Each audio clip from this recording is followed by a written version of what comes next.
3, 2, go. Alright, so how many of y'all have sat in the presentation and wondered, this is boring, why am I here? It's tiring. How many of y'all? Raise your hands. Come on. Raise them, everybody. Yeah, okay, so there's a lot of you. Dude, now, there's a lot that goes into it. Yeah, a lot of it is delivery. Okay, now, in delivery, why are you saying delivery? It's like, what? So, Jared, next slide, please. Thank you. So you have to have these keys to have an effective delivery. You have to strive for naturalness. Please excuse the interruption. I need Ruby Parham to the office, please. Ruby Parham to the office. You want to strive for naturalness. You want to just think of your speech as a very important conversation.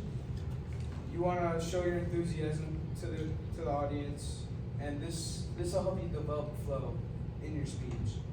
You want to project a sense of confidence. You want to look up at your audience, chin up, talk so everyone can hear you. You want to be direct. You want to use your eye contact.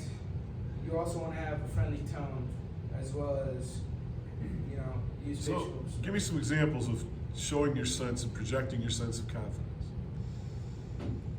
Wow. I'm looking at everyone while I talk. That shows confidence? Keep my chin up. Okay. Not looking down.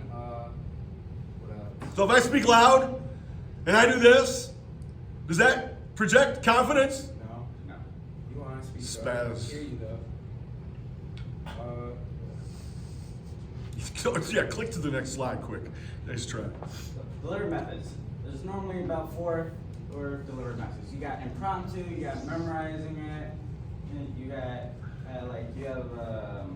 what's it called? I don't know how to say this word. It's right here. Extemporaneous. Yes, thank you.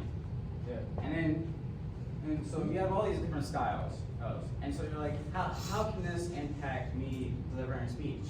Next slide, please. I can go back to that for a second. When you compete in speech competitions, impromptu is what we do with the little slips of paper. You have no idea what's coming. Extemporaneous, they give you a topic and give you 20 minutes to go figure out what you're going to do with it and then come back. It's 2 great, powerful ways to do things. I hate memorized. And I don't like manuscript. So, extemp's my favorite. So, manuscript. Yeah.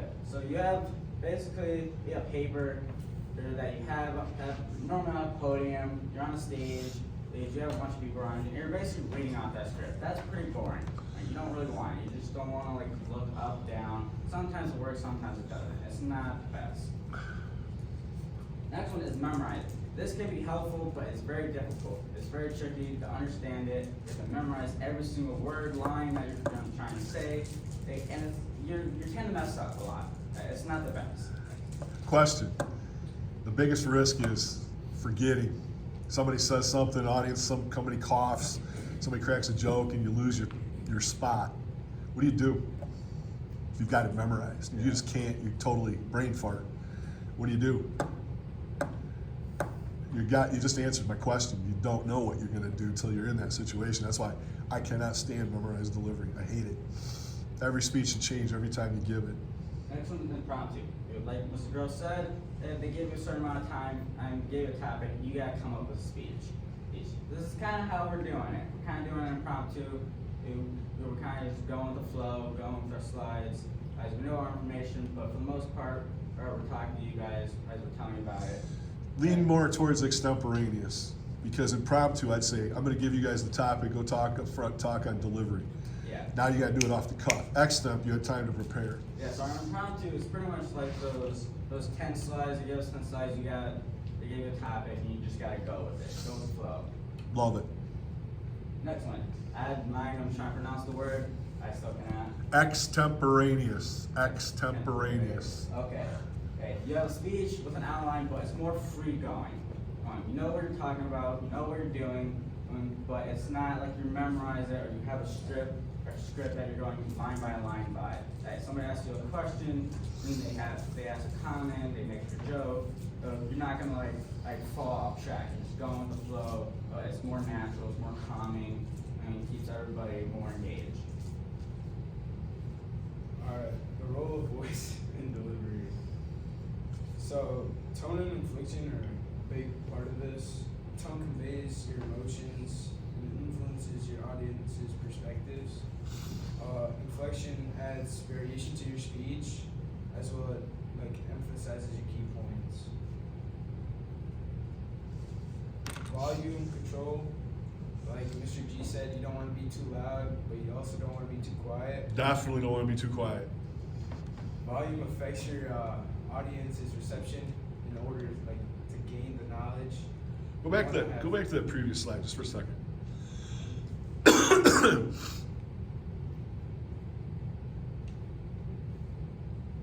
Give me an example of how you'd use your voice to emphasize a key point.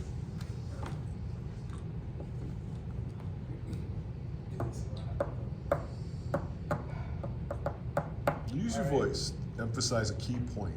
Pretend you're teaching little pro football. You're helping a bunch of sixth graders learn to do something with tackle. I've seen you tackle before. You want to emphasize a key point with tackling. Use your voice to talk to that little sixth grader. Well, you kind of like talk to them like as like not like you want to baby them, but you don't. Okay? So you talk to them. So look right at Parker and pretend he's in sixth grade. He's all set to go tackle the dummy. Tell him how to do it. Use your voice to emphasize the most important part. All right, buddy, keep your head low and eyes to the thighs. You guys inspired? Can you do it? You gotta put Yo. some emotion into it. Kieran? Alright, okay, can it be something other than football? Totally up to you. You got something else, go with it. Alright, take on a test. Keep your head down, look at your paper, and don't look at anybody else's.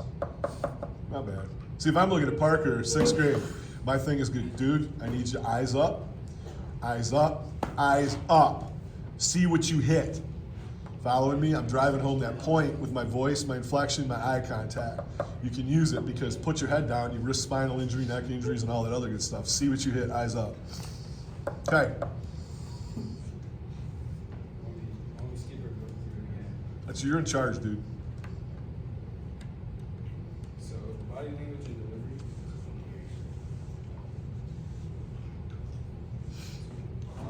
Okay, so gestures and movements. And so you don't want to be all over the place. You don't want to be squirming. You don't want to like be jumping back and forth. You want a little. You want a decent amount of movement, but you want to keep a nice form of not a lot, but not too little. So like J-Rod, I mean he's over there in the show, so there's not a whole lot of movement that he can do. But he's keeping it in a nice form posture. Or he's standing up straight. He's not like slouch over. And so he's keeping us. He's more. Or he's not like looking like, oh my goodness, why am I doing this? More, okay, I'm gonna teach you guys this. Hopefully you guys learn something, and you'll be able to use this moving forward. I had a student one time, if you guys watch this, he'd come up and do his speeches. And this is what he would do when he was up front the whole time. And it's like a pendulum, because what happened, when we got done, I go, what could he possibly, the whole class raised their hand. They go, I started counting them. He's like, what do you mean? I had to bring the video up, he didn't believe he was doing it. So he goes, well, how do I fix that? I didn't even know I was doing it. But put your hand in your pocket. Kid you not, here's what he did. And I'm dying laughing. I'm going, dude, that's not working. What am I supposed to do? He screams out. I said, let's work on this, or let's put you at the podium, let's do it. So he had a couple times he was at the podium and he would just do this, and he didn't even realize he was doing it. And I called his mom just to say how good he was working with us. She goes, please fix that. He's driving our family insane. He does it everywhere, and he has no clue. So that's a gesture to drive people nuts, absolutely. So facial expressions. So facial expressions are a big part of keeping people who are interested in what you're presenting. And you don't want to look like you're pissed off like the world, like you're like, oh my goodness, I don't want to be here. I was late to begin with. I spilled coffee over me. I'm all mad. You want to keep a nice, calm composure, but you also don't want to be too happy. You don't want to be like, oh my goodness, this is so exciting. This is my first presentation, and I'm presenting. And so facial expressions is a big key part of delivery, because you want to be able to maintain a nice composure. The right facial expression with the right volume and tone of your voice can work wonders. Question to you too. What is the go-to facial expression no matter what you're doing? Thank you. Smile. A smile can make things go away and just relax and go, you know what? Life happens. I'm going to move on from this, even if you're embarrassed. Eye contact. Like, now, Mr. Gross has always said that when we're up here presenting, you want to look at multiple people. That's a good thing. And you want to look at everybody. It kind of keeps them like, you guys, oh my gosh, he's looking at me. I can't just like be playing on my phone, taking a nap. I got to keep engaged. Like Tiger over here, sucking on his lollipop. Certain people you just ignore. There's like 8 Yeah. people with lollipops in the room. So you want to be a good eye contact. You want to look people in the eye, but you don't want to like freak them out. You don't want to just like stare at one person and just like stare at them and just like make them embarrassed. Okay, so this is a good way to ruin your presentation. I watch speakers stand on the stage and talk to the audience, and they only look at one person. They find the first person that smiles at them and nods their head, and that's the person they stare at the whole time. It doesn't matter if there's 1,000 people in the audience or not. How'd you like to be that person? God, no way.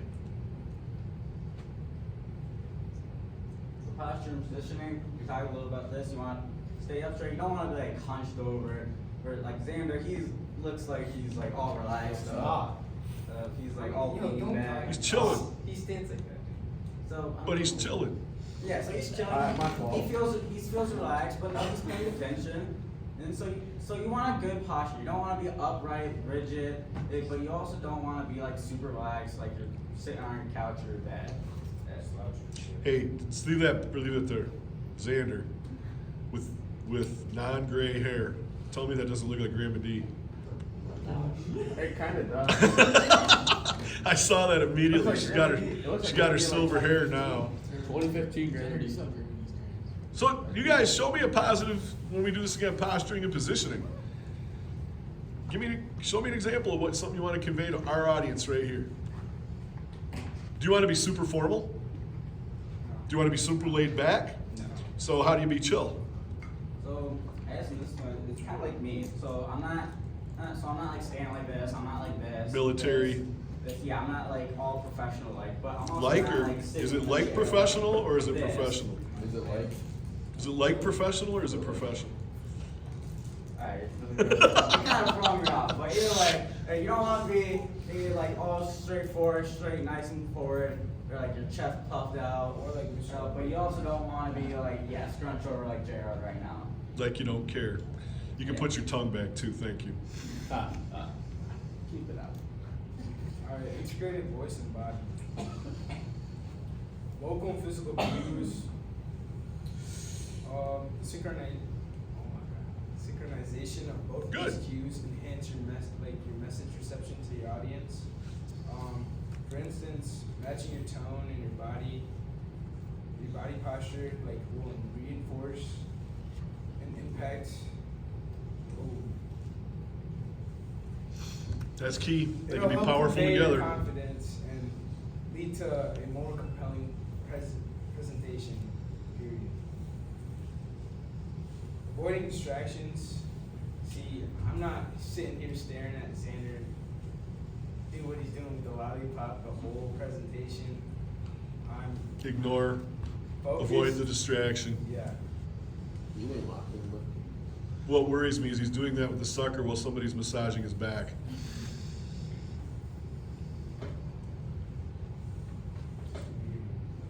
Alright, tips for effective delivery.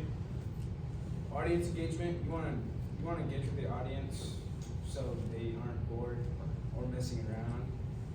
Good You luck. want to use rhetorical questions or storytelling to capture it. You can also create a connection by drawing their engagement. Overcoming nervousness. Do tell. Managing anxiety is crucial for a successful delivery. You don't want to you want to be relaxed when you're up here. You don't want to show that you're nervous because then people don't want to listen to you.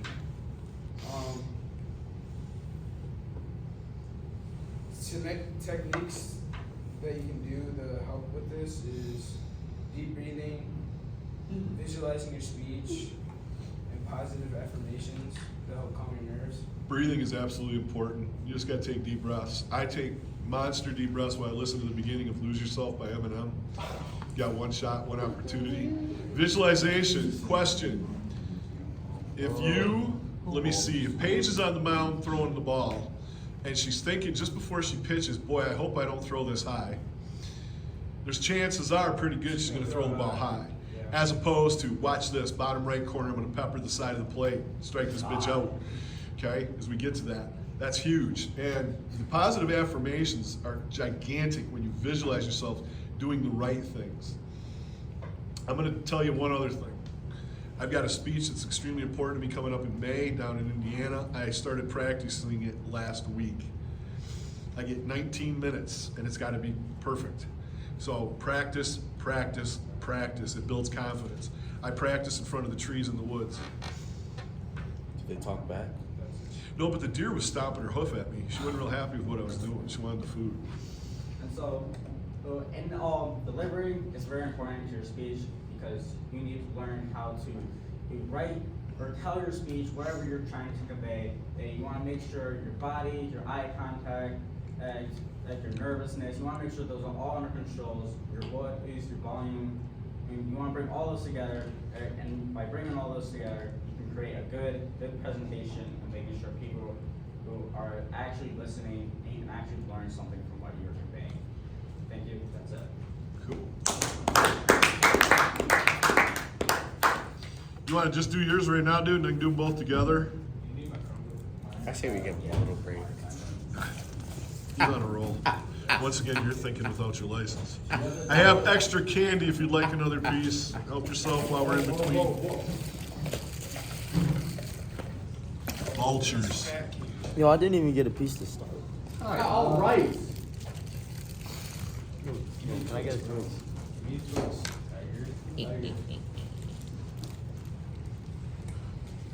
You guys been surviving without the internet today? That's all I've been listening to. Hi, damn. What are you doing? What are you doing?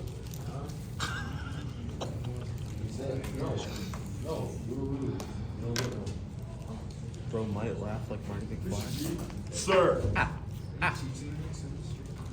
Why do you guys keep asking me that? I know, that's all we I want. don't know. They haven't brought up to me. I'm gonna tell you, if it was just Mr. Brock making a decision, it would be, but I don't know if Montcalm likes me. And I'm okay with that. I don't know. Nobody said a Is word. it something about like I mean, if I teach the silly class, I teach. Unless they have an advanced class or something like that, I would do. we were talking about that? They haven't, nobody said a word. When do you guys start scheduling? I think That'll be different. You ready, Slick? Yeah. All right. Oh, no. What is not